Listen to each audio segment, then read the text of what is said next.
지금 우리는 부활의 현재성, 지금 부활이 우리 삶에 어떤 의미가 있는가라는 이 주제로 말씀을 계속 나누고 있습니다. 부활 생명이 있는 자는 승리한다, 이긴다, 현재의 삶에서 이기는 삶을 살아간다고 우린 계속 듣고 있지요. 특별히 부활 생명이 있는 자는 이 현재의 삶에서 개인적인 영역에서는 죄와 사망과 죽음과 고난을 이긴다. 또 세상적인 영역에서 또한 이김이 있다라는 말씀을 우리가 듣고 있어요. 특별히 부활 생명이 있는 자는 세상을 이긴다, 이 말씀을 지난 2주간 들었습니다. 간단하게 정리하면 이 세상은 하나님이 창조하신 세상인데 범죄한 인간을 타고 사단이 들어와서 사단이 컨트롤하는 세상이 되었지요. 사단은 통치자들, 권세들, 이 어둠의 세상 주관자들, 그리고 하늘에 있는 악의 영들 가운데 역사하면서 세상을 지배하는 일들을 하고 있습니다. 그리고 이 사단이 그렇게 온 세상을 지배하면서 하는 일이 구체적으로 무엇인가 봤더니 바로 바벨탑을 쌓게 하는 거예요. 바벨탑의 핵심이 무엇입니까? 인간이 하나님이 되는 것입니다. 하나님이 창조하신 창조주이시요 모든 만물을 다스리시는 진정한 통치자이시며 왕이신데 사람이 그 하나님의 자리에 올라가서 우리가 대를 높이 쌓아 하늘에 닿게 하고 온 지면에 우리의 이름을 내고 그리고 흩어짐을 면하자. 곧 인간이 신이 되는 그 자리에 올라가는 것, 이것이 바벨탑의 핵심이에요. 지난주 우리는 우상이 무엇인지를 배웠죠, 그렇죠? 우상을 다시 한번 봅시다.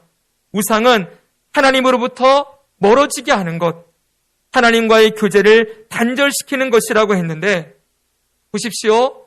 하나님과 우리의 관계가 어떤 관계입니까? 그분은 창조주고 우리는 피조물입니다. 그분이 왕이시고 우리는 그의 백성이지요. 그분이 주인이고 우리는 종이에요. 그런데 이 관계를 내가 하나님의 자리에 올라가서 내가 하나님이 되어버리니까 하나님과 바른 관계를 맺을 수가 없겠지요. 그렇죠?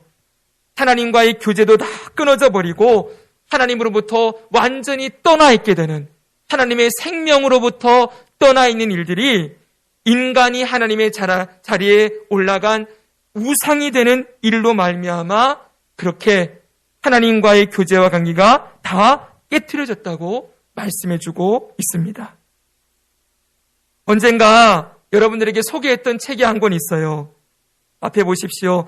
거짓 신들의 전쟁이라는 책입니다. 이 책은 여러분 혹시 읽어보셨을지 모르겠지만 팬인가 제자인가 이 책을 쓰셨던 카일 아이들먼 목사님이 쓴 책인데 여러분 이 책은 제목 그대로 거짓 신, 즉 우상이 무엇이고 그 우상을 섬기는 것이 무엇인지 그리고 그 우상을 멀리하기 위하여 어떻게 하는지를 가르쳐 주는 책입니다. 이 책의 목차가 이렇게 옆에 나와 있는데 이걸 크게, 이 책에서는 우상을 크게 세 가지 부류로 분류해 놓았어요. 그리고 그 세 가지 앞마다 안에 세 가지 작은 그런 소주제들로 우상을 나누었는데 한번 보십시오. 보시면 그 다음 보여주세요. 쾌락의 신전. 여기에는 음식의 신, 섹스의 신, 오락의 신이 있다. 그리고 그 다음에 힘의 신전이 나옵니다. 여기는 성공의 신, 돈의 신, 성취의 신. 세 번째는 사랑의 신전에는 로맨스의 신, 가족의 신, 나라는 신. 이렇게 되어 있어요. 우리가 내용은 다 몰라도 대충 타이틀만 보면은 무엇을 말하는지 알 수가 있겠지요. 특별히 맨 마지막에 가장 인상 깊은 건 맨 마지막에 나오는 나라는 신이에요.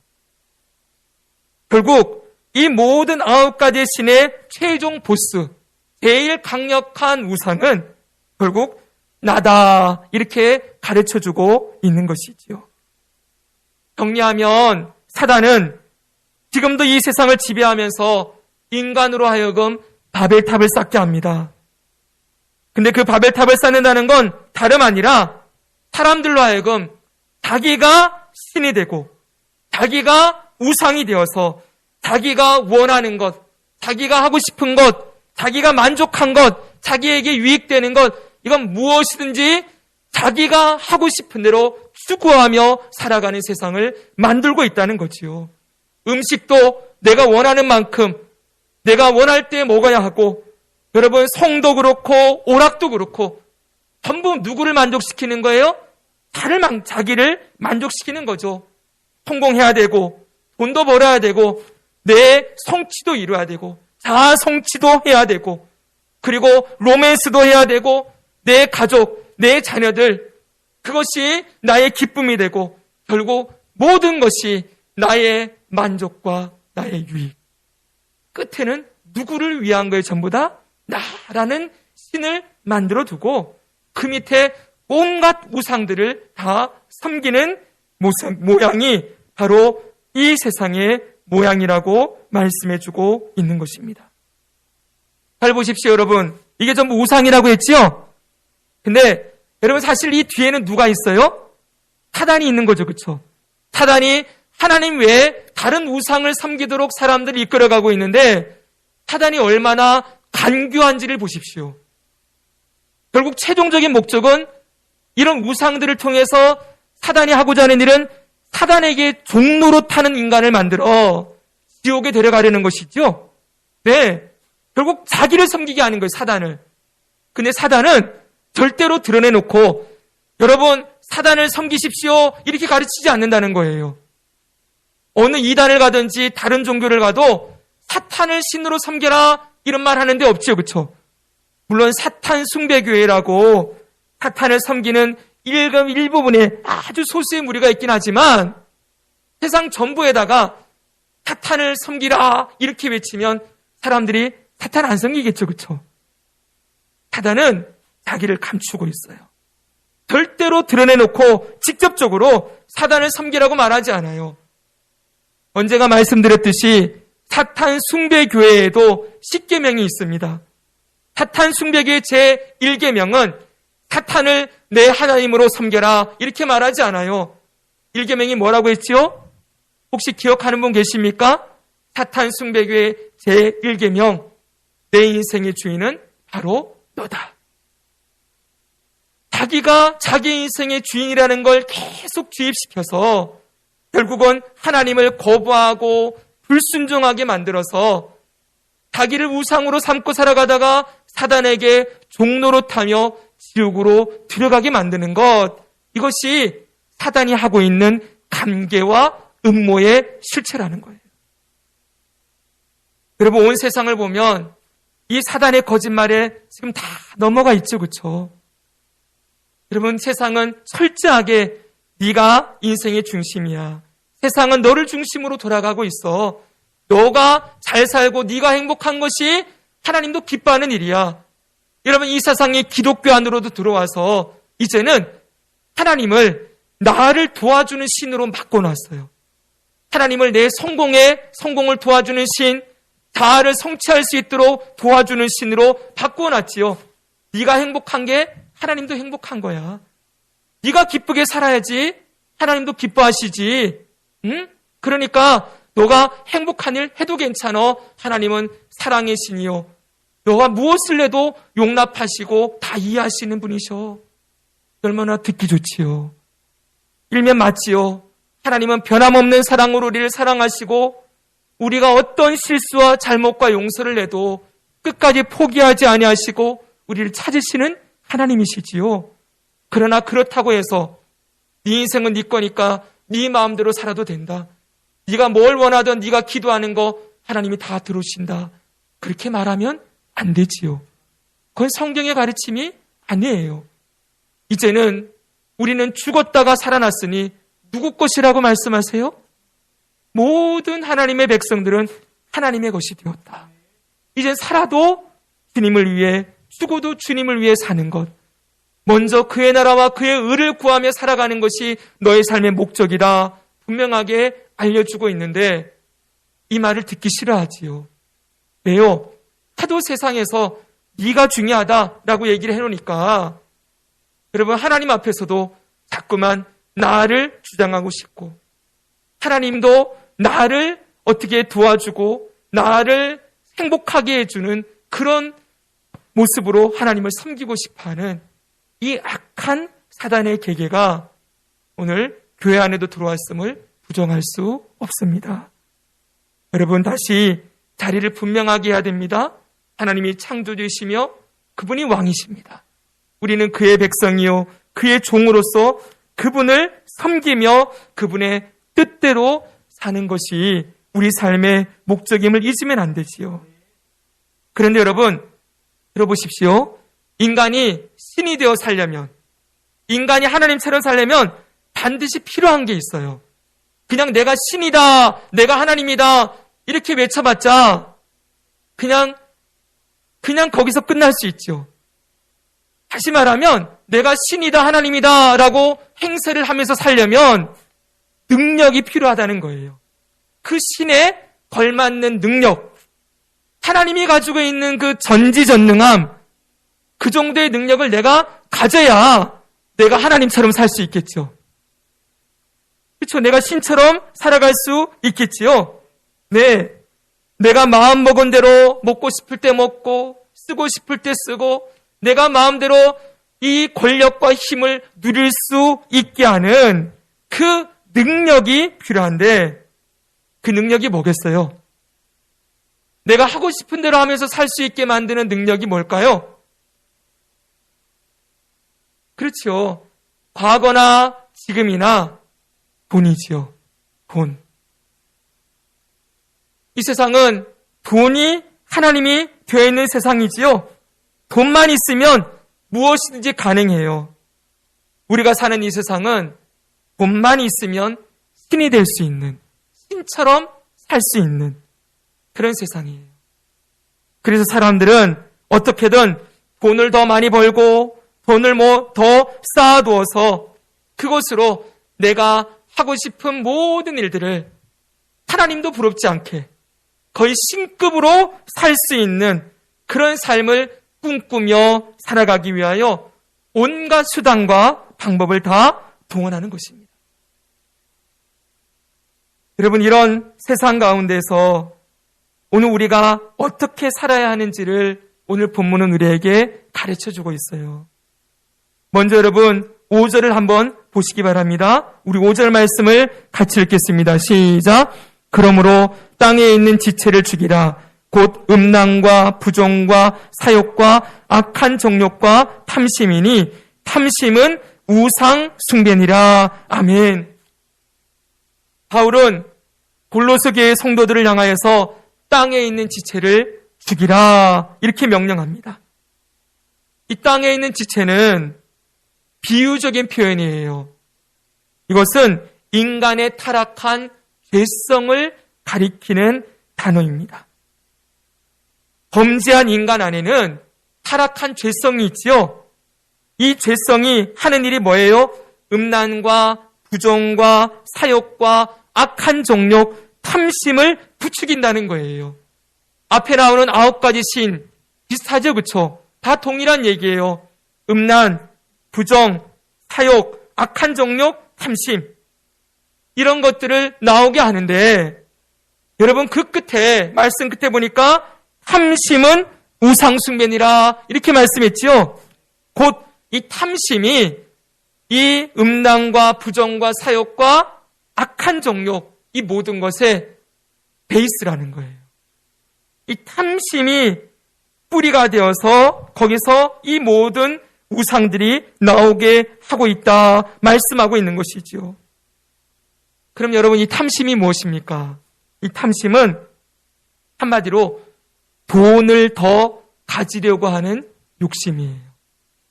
1차적으로는 하나님께서 주신 것에 만족할 줄 모르고 돈을 더 많이 벌고 쌓아두려고 하는 욕심이 바로 탐심인 것입니다. 이것을 디모데전서에서는 이렇게 말씀해 주고 있어요. 이 말씀 같이 읽겠습니다. 시작. 돈을 사랑함이 일만하게 뿌리가 되나니 이것을 탐내는 자들은 미혹을 받아 믿음에서 떠나 많은 근심으로써 자기를 찔렀도다. 아멘. 여기 돈을 사랑함, 돈을 탐내는 것, 이것이 바로 탐심인 거예요. 탐심. 여러분 한번 물어보겠습니다.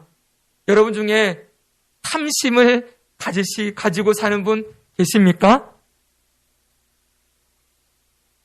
여러분들이 나는 탐심이 있어요 라고 고백하는 분들이 있을까요?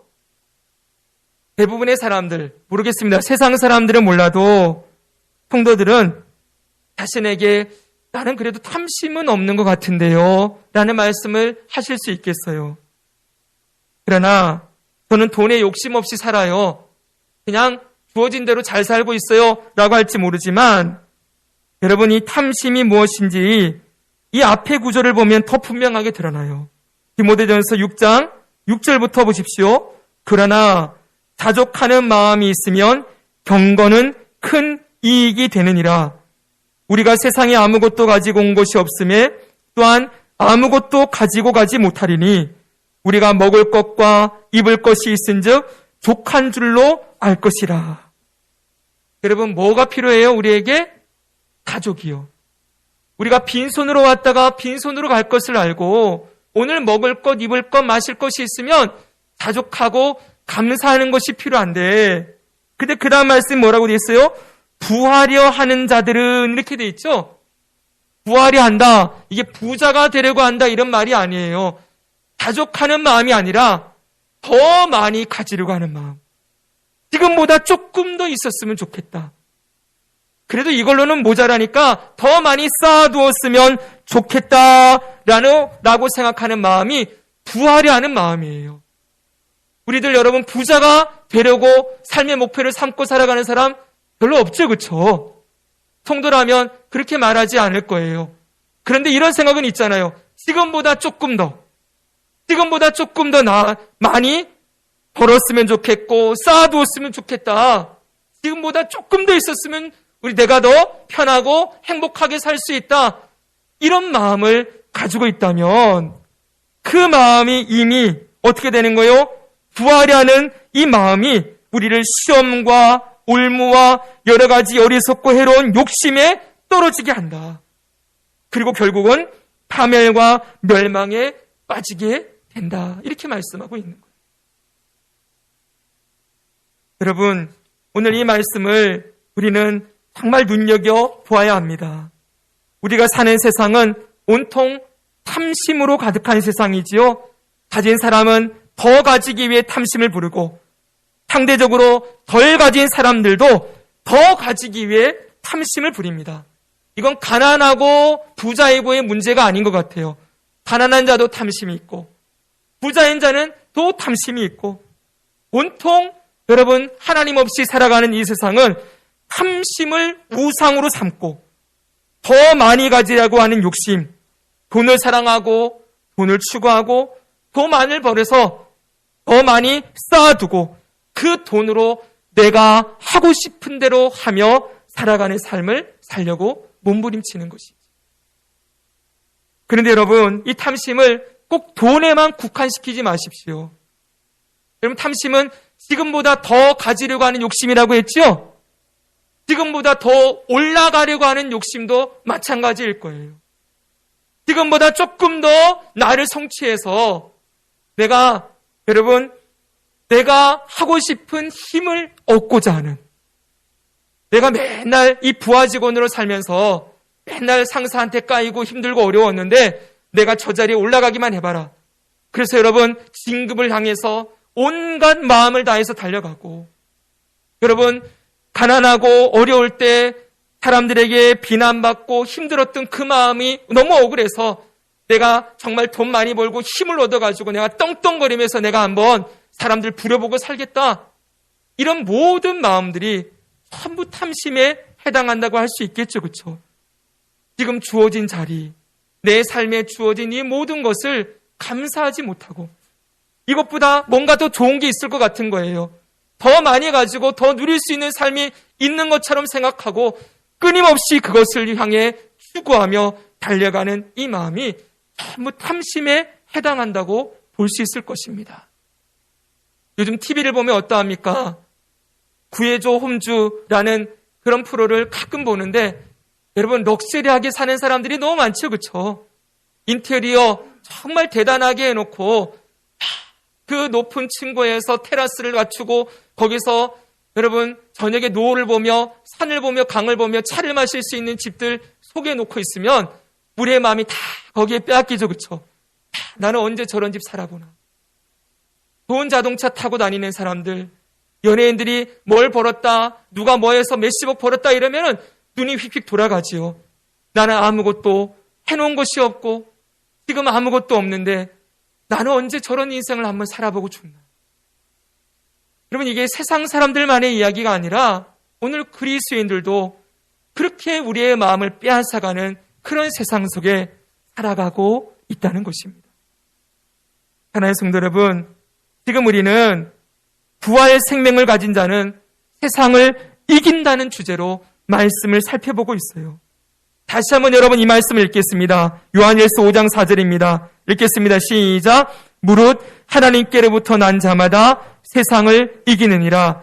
세상을 승리는 이것이니 우리의 믿음이니라. 아멘. 하나님께로부터 태어난 사람은 세상을 이긴다고 합니다. 근데 세상을 이기는 게 뭐라고 했어요? 지난주에 요한일서 5장 21절을 우리가 끝으로 봤지요. 한 번 더 읽습니다. 시작. 자녀들아 너희 자신을 지켜 우상에게서 멀리하라. 우상에게서 멀리하는 것이 세상을 이기는 것이라고 했어요. 근데 여러분 이 우상에게서 멀리하는 게 뭐예요? 오늘 말씀으로 이제 결론이 나지요. 곧 탐심을 멀리하는 거예요. 우상을 멀리하는 건 추상적인 얘기가 아니에요. 어디 가서 불상 앞에 절하고 있어야 우상을 섬기고 있는 게 아니라 이 세상이 말하는 이 탐심의 정신, 지금보다 조금 더 올라가야 된다고, 많이 가져야 된다고, 네가 하고 싶은 대로 하는 삶이 행복한 삶이라고 외치는 이 시대의 정신을 거슬러서 살아가는 것, 이 세상의 그 풍속을 쫓아가지 아니하는 것, 이것이 바로 여러분 우상을 멀리하는 삶의 핵심이라는 거예요. 사랑하는 성도 여러분, 다시 말씀드립니다. 사단은 지금도 사람들로 하여금 인생의 바벨탑을 쌓아놓고 네가 그 꼭대기에 가면 모든 것을 다 누리게 되는 그런 신처럼 살 수 있게 된다. 이렇게 외치는 그 거짓말로 온 땅을 사람들을 속이고 있어요. 이 세상의 정신, 이 사단의 거짓말을 우리는 끊어내야 합니다. 그럼 여러분, 우리가 어떻게 이 우상을 멀리하며 살 것인가? 탐심을 추구하며 자기를 우상으로 삼는 이 세상에서 우리는 어떻게 이 우상을 멀리하고 이기며 살아갈 수 있을까? 거기에 대한 분명한 해답을 오늘 본문의 말씀은 우리에게 주고 있어요.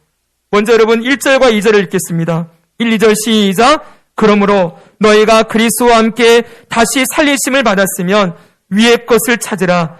거기는 그리스도께서 하나님 우편에 앉아 계시느니라. 위의 것을 생각하고 땅의 것을 생각하지 말라. 아멘. 여기 분명하게 말씀합니다. 너는 위에 속한 사람이다. 너희가 죽었다가, 보세요. 너희가 이전에 죽었다가 다시 살리심을 받았으니 이제는 너의 소속이 땅이 아니라 하늘에 속해 있게 되었다. 이것을 기억하면서 하는 거예요. 여러분, 내 소속이 이 땅이 아니라 하늘에 속한 자가 되었다. 이제는 여러분, 우리의 삶의 주인이 사단이 아니요. 누가 우리 삶의 주인이 되었어요? 하나님과 우리 구주 예수님이 내 삶의 주인이 되었다. 여러분, 이걸 분명하게 하라는 거예요. 이 세상에서 살아가고 있지만 우리의 소속은 하나님께 속한 자가 되었습니다. 3절도 보십시오. 이는 너희가 죽었고 너희 생명이 그리스도와 함께 하나님 안에 감춰졌습니다. 여러분, 우리가 죽었다가 이제는 살아나서 생명을 얻었어요.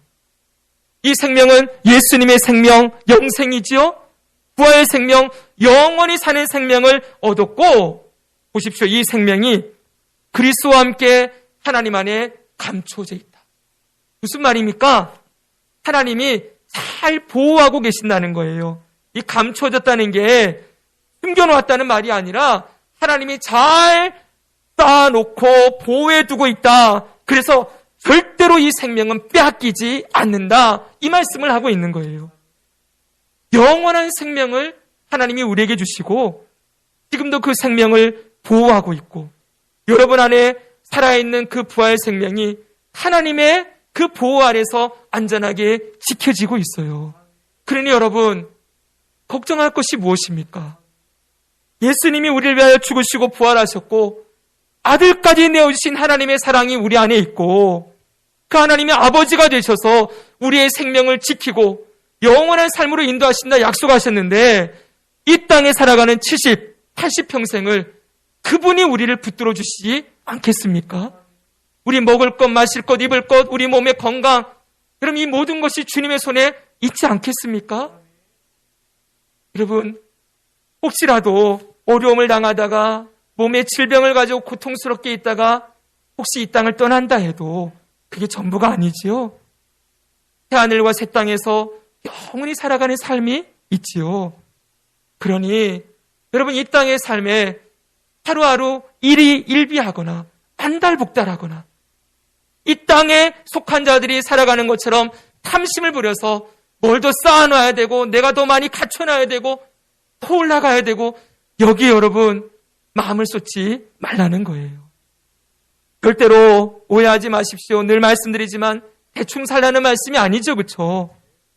주시는 분이 하나님이시에요. 올리시면 올라가는 거지요. 내려가면 내려가는 거예요. 많이 주시면 많이 얻고 조금 주시면 조금 얻고 사는 거예요. 그건 주님 안에 있으니 내가 뭔가를 탐심을 가지고 뭔가를 해서 그 많은 것들을 누려야 되겠다. 이 세상에서 내가 더 높은 자리에 가서 많은 것을 누려야 되겠다는 그 마음을, 그 탐심을 내려놓아야 한다 말씀하고 있는 것입니다. 우리의 소속이 어디 있어요? 하나님께 있어요. 하나님의 것이 되었습니다. 그러므로 하나님을 생각하며 잊지 말라는 거예요. 우리가 하늘에 속한 자임을 잊지 말아라. 이게 이 세상의 정신을 거슬러가는 첫 번째 방법이에요. 두 번째는 여러분, 우상을 멀리하고 세상을 이기는 두 번째 방법은 탐심을 버리라 이렇게 말씀하고 있죠. 여러분, 탐심을 버리는 것입니다. 이번 주에 새벽에 출애굽기의 말씀을 나누면서 만나를 주시는 장면을 금요일 새벽에 말씀을 나누었어요. 저는 이번에 이 새벽 말씀을 준비하면서 하나 더 분명하게 깨달은 게 있습니다. 들어보십시오. 여러분, 만나는 하루에 한 번씩만 주시죠. 그걸 이틀치를 걷어놔도 다음날 되면은 그게 다 벌레가 나고 썩어버립니다. 그 다음날 또 가서 만나를 거두어야 돼요. 하나님께서 왜 만나를 매일매일 거두게 하실까요? 이튿날까지 남겨두지 못하게 하실까요? 여러 의미가 있겠지만 중요한 건 쌓아두지 말라는 거예요. 만나는 쌓아둘 수가 없어요. 분명하죠, 그렇죠? 만약 만나가 이틀치, 3일치를 거둘 수 있고 쌓아둘 수 있었다면 어떤 현상이 발생할까요, 여러분? 사람들이 새벽만 되면 눈에 불을 켜고 나가겠죠, 그렇죠? 나가서 막 미친 듯이 광질에 쏟아 모으겠죠, 그렇죠? 모아놔서 많이 쌓아두고 다음날, 그 다음날 안 나갈 거예요, 그렇죠? 그리고서는 많이 쌓아두면서 어떤 마음이 들까요? 이게 분명히 하나님이 주신 거잖아요. 근데 나중에는 내가 노력해서 이만큼 거뒀어. 누가 나오기 시작할까요? 내 노력이 나오기 시작할 거예요. 내가 남들보다 더 열심히 해서 이만큼 더 가져왔어. 그러면서 큰 소리 똥똥 치기 시작하겠지요. 그리고 이게 여러분 나중에 어떻게 될까요? 권력이 될 거예요. 어떤 사람은 가족들이 아파서 하나도 못 거뒀어요. 먹을 것이 없어요. 그러면 많이 쌓아둔 사람이 이걸 팔기 시작하겠죠. 그렇죠? 팔면서 그 사람을 지배하는 일들이 일어나게 될 거고, 그럼 권력 구조, 이런 구조들이 다 생기면서 이제 부자, 가난한 사람, 이런 것들이 다 생겨나기 시작하겠죠. 이 세상에 꼭 그런 모습 아닙니까? 하나님이 창조주이시고 모든 것의 주인이신데 사람들은 이 세상에서 어떻게 살아요? 내가 열심히 해서 벌은 돈, 내가 열심히 해서 노력해서 이 자리를 차지했어. 전부 내가 했다. 자기가 하나님이 되지요.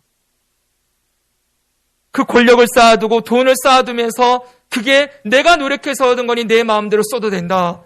이러면서 하나님을 거부하고 살아가요. 하나님이 주신 것인데. 만나의 핵심은 뭐예요? 매일매일 거두는 거예요.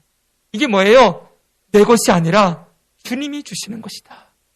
그걸 잊지 못하게 하는 거지요. 그리고 쌓아두며 살지 못하게 하시는 거예요. 쌓아두면 거기서 내가 나오기 시작하니까. 여러분 또 안식일에는 이틀치를 거두게 하셨죠? 토요일날 이틀치를 거두면 안식일은 기막히게도 썩지 않는 거예요. 안식일은 나가서 거두지 못하게 하셨어요. 이것도 분명히 하나님의 의도가 분명히 있는 거지요. 뭘 말씀하고 있는 거예요? 하나님의 기적을 보여주는 거예요. 보십시오. 첫째 날부터 엿새 날까지는 쌓아서 남겨두면 썩어서 벌레가 났어요. 근데 안식일만 되면 벌레가 안 나는 거예요. 매 안식일마다 야 벌레가 안 나네? 이건 기적이죠. 그렇죠? 매일 썩던 게 그날 안 썩는 거예요. 하나님의 기적과 살아계심을 그들이 기억하게 되고 그 다음 어떻게 돼요? 안식일 날은 거두지 않아도 먹을 수 있어요. 뭘 얘기하는 거예요? 하나님이 공급자이시구나. 하나님이 나를 살리시는 분이시구나. 이걸 안식일마다 기억할 수밖에 없는 거예요. 내가 노력하지 않아도 주시는 하나님. 여러분 그런데 이 안식일의 개념과 이 만나의 개념이 언제 다 깨집니까? 가나안 땅에 정착하니까. 가나안 땅에 딱 들어가니까 만나가 그쳤지요. 그때부터 사람들이 안식일에도 일을 하기 시작하는 거예요. 왜요? 세상이 전부 그렇거든요. 이방 사람들이 전부 다 돈을 쌓아두고 안식일에도 쉬지 않고 일해가지고 돈을 버는 걸 보니까 이 이스라엘 백성들이 눈이 돌아가기 시작하는 거예요. 그래서 안식일을 범하고 일주일에 6일도 일하는 게 아니라 7일도 일하면서 그렇게 이 땅에 있는 것들을 쌓아두는 세상의 방식에 물들어가기 시작했던 것이죠. 그래서 하나님께서는 10계명 제4계명으로 뭘 주세요? 안식일을 기억하여 거룩히 지켜라. 그럼 안식일을 기억하고 거룩히 지키는 게 하나님과의 관계에서 결론이에요. 결론. 첫 번째 계명, 너는 나 외에는 다른 신들을 내게 두지 말라. 내게 우상을 두지 말라. 하나님에 대하여 하나님의 이름을 망령되이 일컫지 말라. 이 모든 게 지켜지려면 뭐가 있어야 되는 게 결국 안식일을 지키는 것이 있어야 그래야 하나님의 주인 대신 우상을 만들지 않고 하나님을 거룩하게 모시고 사는 삶이 이루어진다는 거예요. 그런데 여러분, 이 세상은 그렇게 살지 않지요. 사람들이 6일이 아니라 7일도 일하고 하루 24시간도 쪼개어서 투잡, 쓰리잡을 뛰고 온갖 수단과 방법을 동원해서 돈이 되는 일이라면 무엇이든지 하려고 하지요. 그 돈을 쌓아두고 그 돈을 힘과 능력으로 삼고 사는 세상을 만들었습니다. 여러분, 이런 세상에 우리가 탐심을 버리며 살려면 뭘 해야 되는지 아세요? 쌓아두려고 하는 마음을 내려놓아야 합니다. 예수님이 이렇게 말씀해 주셨어요. 마태복음 6장 19절 21절을 읽겠습니다. 시작. 너희를 위하여 보물을 땅에 쌓아두지 말라. 거기는 좀과 동록이 해하며 도둑이 구멍을 뚫고 도둑질하느니라. 오직 너희를 위하여 보물을 하늘에 쌓아두라. 거기는 좀이나 동록이 해하지 못하며 도둑이 구멍을 뚫지도 못하고 도둑질도 못하느니라. 내 보물이 있는 그곳에는 내 마음도 있느니라. 아멘. 여러분, 보물을 땅에 쌓아두려고 하는 마음을 내려놓고 포기해야 합니다. 보물을 하늘에 쌓아두라. 여러분, 어떻게 그럴 수 있을까요? 하나님의 나라를 위해서 여러분의 물질과 시간과 재능을 들이며 살아가는 것이지요. 요즘 저는 이제 올해 50이고 내년에 51가 됩니다. 근데 이제 51가 된다는 생각하니까 내 남은 인생을 어떻게 살아갈까 앞으로 목회를 몇 년도 할 수 있을까 이런 생각을 하게 돼요. 제가 60이 되면 60살이 되면 무엇을 하고 있을까 이런 생각을 하는데 저는 젊었을 때 하나님 앞에 꿈꾸던 게 있어요. 하나님, 저는 이 나라에서 제 인생의 마지막을 맞고 싶지 않습니다. 어디든 나가서 하나님의 나라를 세우는 일에 그 끄트머리라도 하나님의 나라의 움직임의 그 끝에라도 서서 주님이 뭐든 시키는 일을 하다가 제 인생이 마감되었으면 좋겠습니다. 그런 소망을 드렸어요. 아직도 그 마음이 유효해요. 저는 여러분 이 땅에서 제 인생을 마무리하고 싶은 생각이 없습니다. 생각해 보십시오. 여러분들이 나이가 들고 이제 노인이 되면 사람들이 뭐 합니까? 전부 집 하나 줘놓고 그 다음에 남는 시간 등산 다니고 여러분 낚시하러 다니고 돈 많은 사람은 골프 치러 다니고 뭐 그렇게 살죠, 그렇죠? 여러분들의 인생이 그렇게 끝나기를 원하십니까? 성도 여러분, 감히 말씀을 드립니다. 감히 말씀을 드립니다. 여러분 나가십시오. 여러분들의 삶의 마지막 인생 그 남은 한 시간까지라도 하나님의 나라를 이 땅에 세우는 것, 하나님의 나라에 쌓아두는 여러분의 시간과 물질과 생명과 달란트를 주님의 나라를 위하여 끝까지 사용하며 살아가는 사람이 되기를 축복합니다.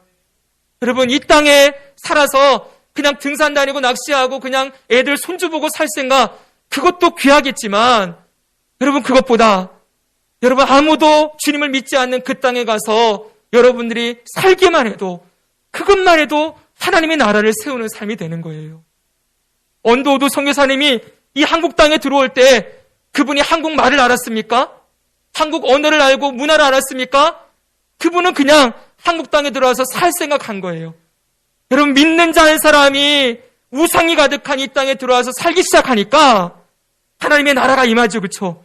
그분이 예배할 때마다 하나님이 그 예배를 받으시지요.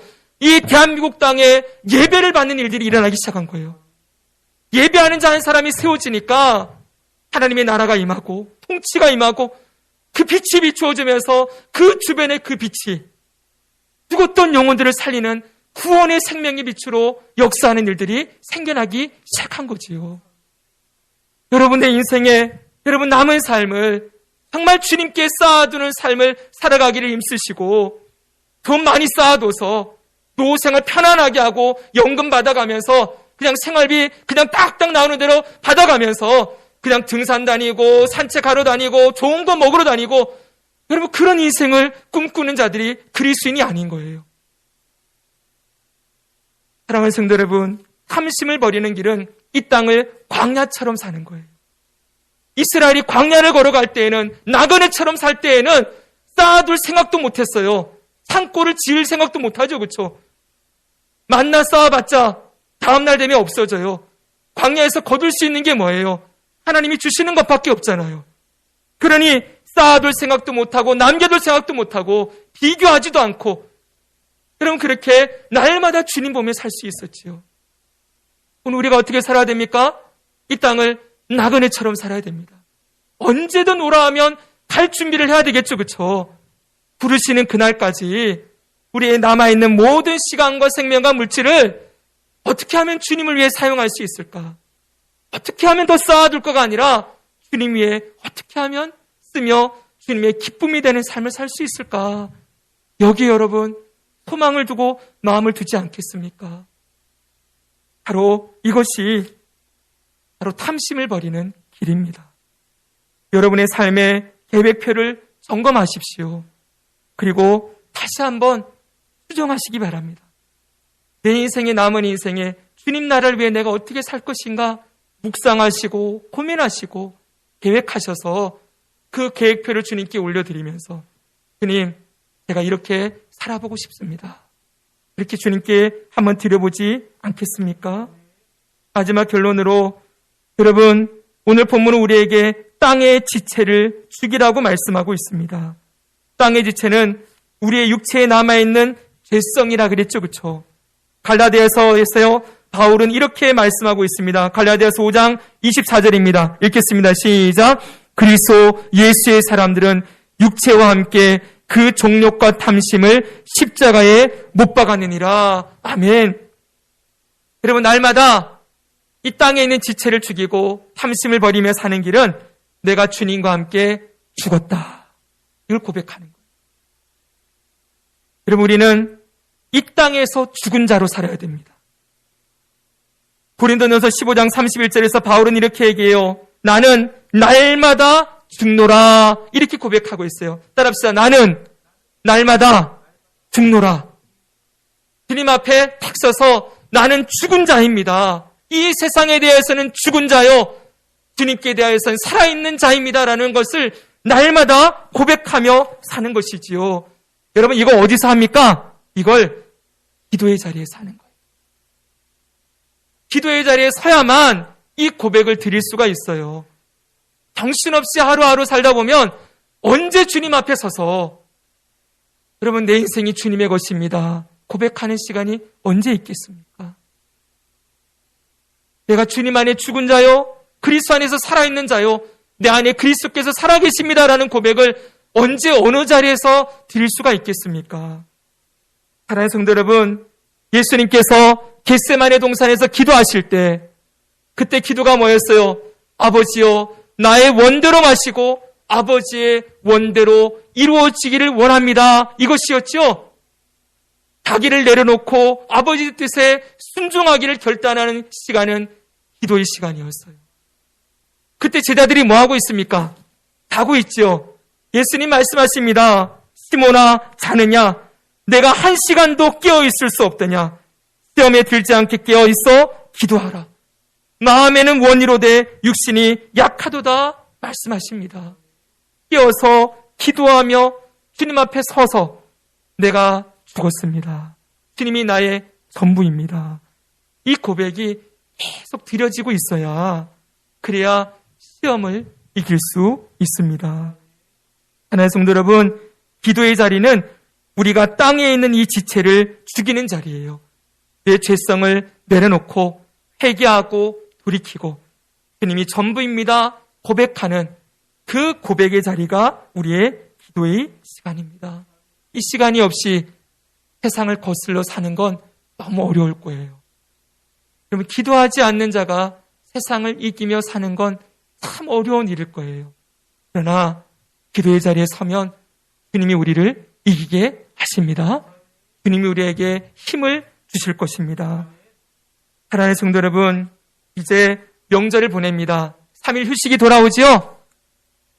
그 시간 동안 여러분 어떤 계획을 가지고 있습니까? 부모님 뵙고 그리고 쉬기도 하고, 그 시간에 여러분 주님을 찾는 시간도 가져보지 않으시겠습니까? 정신없이 달려온 삶의 자리를 멈추고 하나님을 좀 기억하는 시간, 주님 앞에 이 한 해의 삶을 돌아보는 시간도 찻집에 혼자 가셔서 좀 앉으셔서 눈을 감고 그럼 혼자 위의 것을 찾으며 하나님을 생각하는 시간 좀 가져보십시오.